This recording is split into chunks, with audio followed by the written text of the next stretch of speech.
सब सुख लहे तुम्हारी शरणा, तुम रक्षक काहू को डरना। जिसके रक्षक स्वयं हनुमान जी होते हैं उसको डर किस बात का। हनुमान जी बहुत दयालु है, बस आप उन पर अटूट विश्वास रखिए, सच्चे दिल से उनका नाम लीजिए, वे जरूर प्रसन्न होंगे और आपकी पुकार सुनेंगे।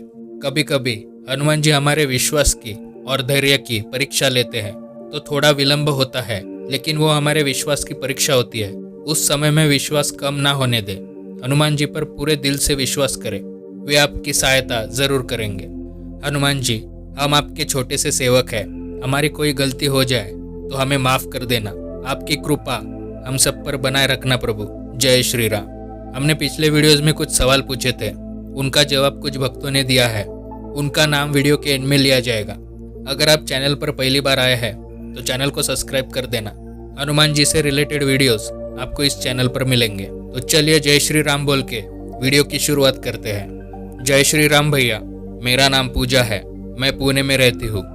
आप बहुत अच्छा काम कर रहे हो भैया।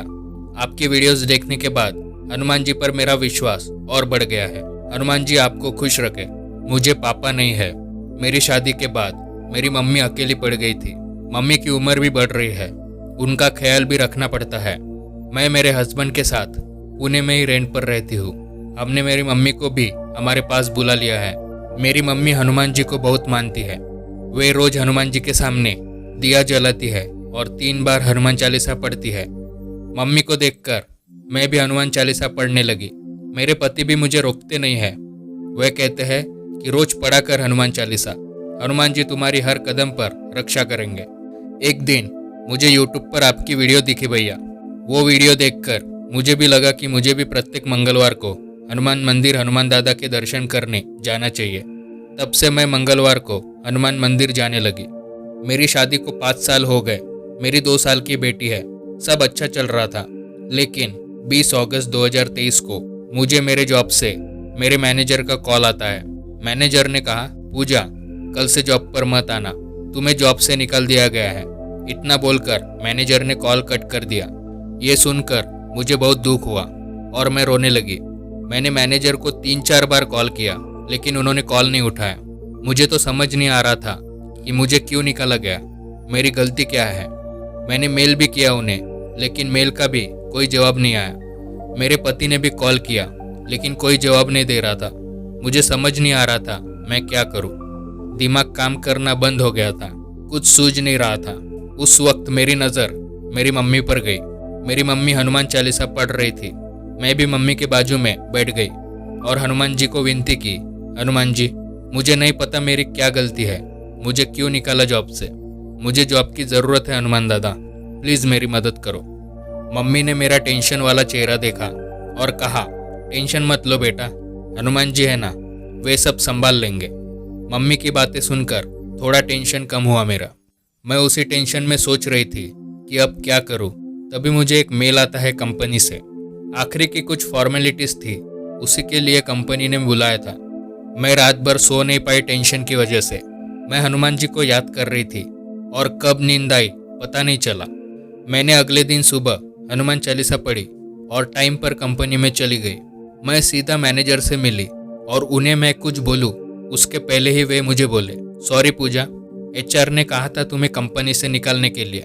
HR ने कहा था मैं सुबह तुम्हें फाइनल मेल करूंगी, उसके बाद पूजा को जॉब से निकाल देना। मैंने उन्हें रीज़न पूछा तो उनके पास कोई रीज़न नहीं था, लेकिन अभी कुछ देर पहले उनका कॉल आया कि पूजा को मत निकालो, मैं खुद रिज़ाइन कर रही हूँ कंपनी से। मेरी तरफ से भी पूजा को सॉरी बोल देना। मैं ये सब सुनकर थोड़ी देर शांत हो गई। ये क्या हुआ मुझे समझ नहीं आया उस वक्त, लेकिन मैं जब घर गई तब मुझे समझ आया कि ये सब मेरे हनुमान दादा ने किया। हनुमान दादा ने मुझे मेरी जॉब वापस दिलाई। मुझे रोना आ गया। मैंने हनुमान दादा को धन्यवाद किया। ये तो एक चमत्कार हुआ। अब आगे जो हुआ वो मेरी जिंदगी का सबसे भयानक अनुभव है। ये बात सितंबर 2023 की है। मेरा सब कुछ अच्छा चल रहा था, मेरे जॉब से मैं खुश थी, अब कोई दिक्कत नहीं थी। मैं रोज हनुमान चालीसा पढ़ती हूँ और प्रत्येक मंगलवार को हनुमान जी के मंदिर भी जाती हूँ। दिन था मंगलवार का। हमेशा की तरह मैं हनुमान मंदिर जाने के लिए घर से निकली। हर बार मैं मेरे पति के साथ जाती हूँ, लेकिन इस बार वे नहीं आ पाए काम की वजह से। मैं मेरी 2 साल की बेटी को साथ लेके जा रही थी। एक बात बताना भूल गई। पिछली रात को सोने से पहले मैंने हनुमान जी से कहा था, हनुमान जी, आपने मुझे कभी दर्शन नहीं दिए, प्लीज़ आप हमेशा मेरे साथ हो ऐसा मुझे महसूस करा दो प्रभु। मैं कभी भी रास्ते में चलते चलते हनुमान चालीसा नहीं बोलती हूँ, लेकिन मंगलवार को जब मैं मेरी बेटी के साथ मंदिर जा रही थी तब अपने आप ही मन में मैं हनुमान चालीसा बोलने लगी। जैसे ही मैं थोड़ा आगे गई तभी अचानक मेरा पैर किसी पत्थर को लग गया और मेरी बेटी रास्ते पर गिर गई। मैंने देखा सामने से तेज रफ्तार से ट्रक आ रहा था। अब मेरी बेटी का क्या होगा ये सोचकर मुझे चक्कर आया और मैं बेहोश हो गई। थोड़ी देर बाद मेरी आँख खुली तो मैं हनुमान जी के मंदिर में थी। मेरे बाजू में एक भैया बैठे थे। उन्होंने पूछा, कैसी हो बेटा? मैंने उनसे पूछा, मैं ठीक हूँ भैया, लेकिन मेरी बच्ची कहाँ है? वो ठीक तो है ना? तब उस भैया ने कहा, हनुमान जी के होते हुए तुम्हारे बेटी को कुछ हो सकता है क्या? वो देखो वहाँ खेल रही है। मेरी बेटी बिल्कुल ठीक थी, एक भी घाव नहीं था उसके ऊपर। मैंने भैया से पूछा, भैया मेरी बेटी को किसने बचाया? क्या हुआ था? प्लीज़ बताओ। तब उन्होंने बताया, सामने से जो तेज रफ्तार में ट्रक आ रहा था उसका टायर तुम्हारे बेटी के सिर के बिल्कुल पास आकर रुका और इतनी तेज रफ्तार से आने वाला ट्रक अचानक कैसे रुका ये पता नहीं चला। ट्रक ड्राइवर को पूछा गया तो ड्राइवर ने बताया उसने ब्रेक नहीं लगाया, फिर भी पता नहीं एकदम से इतनी तेज रफ्तार ट्रक कैसे रुक गया। उसको समझ ही नहीं आ रहा था कि ये सब कैसे हुआ। और फिर मैं तुम्हें और तुम्हारी बेटी को इस हनुमान मंदिर ले आया। भैया की बात सुन के मेरी आंखों में आंसू आने लगे। मैंने हनुमान जी को धन्यवाद किया और वो भैया को भी धन्यवाद करने ही वाली थी, पर पता नहीं वो भैया कहाँ चले गए, दिखे ही नहीं। मैंने देखा आसपास लेकिन नजर नहीं आए। कोई माने या ना माने, लेकिन वो भैया मेरे बजरंगबली थे।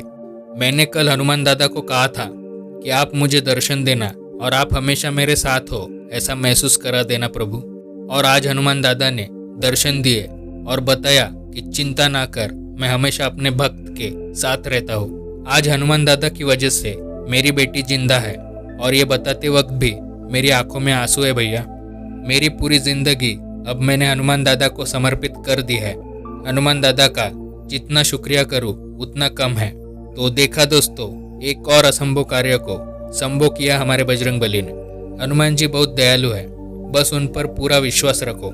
सच्चे दिल से और मन को पवित्र रख के उन्हें पुकारो, वे आपकी सहायता करने किसी न किसी रूप में जरूर आएंगे और आपके सारे संकट का विनाश कर देंगे। तो ऐसी है हमारे हनुमान जी की लीला सबसे न्यारी। पिछले वीडियोस में कुछ सवाल पूछे थे, हनुमान चालीसा किसने लिखी है? उसका सही जवाब दिया है कौशिक किशोर, शांति शर्मा। हनुमान जी का इनमें से कौन सा नाम है? ऑप्शन में वायुपुत्र था। इसका जवाब दिया है रितेश सुतार। हनुमान जी को सिंदूर क्यों चढ़ाया जाता है? इसका सही जवाब दिया है मोहर शर्मा। हनुमान जी ने बचपन में किसे फल समझकर निगल लिया था? इसका सही जवाब दिया है शिव कुमार नवादगी। रामायण में कितने कांड है? इसका सही जवाब दिया है दत्तू घाड़गे। आप सभी का जवाब देने के लिए दिल से धन्यवाद। हनुमान जी की कृपा आप सब पर बनी रहे। हनुमान जी के लिए दिल से जय श्री राम जरूर लिखें। मिलते हैं अगले वीडियो में। जय श्री राम, जय हनुमान।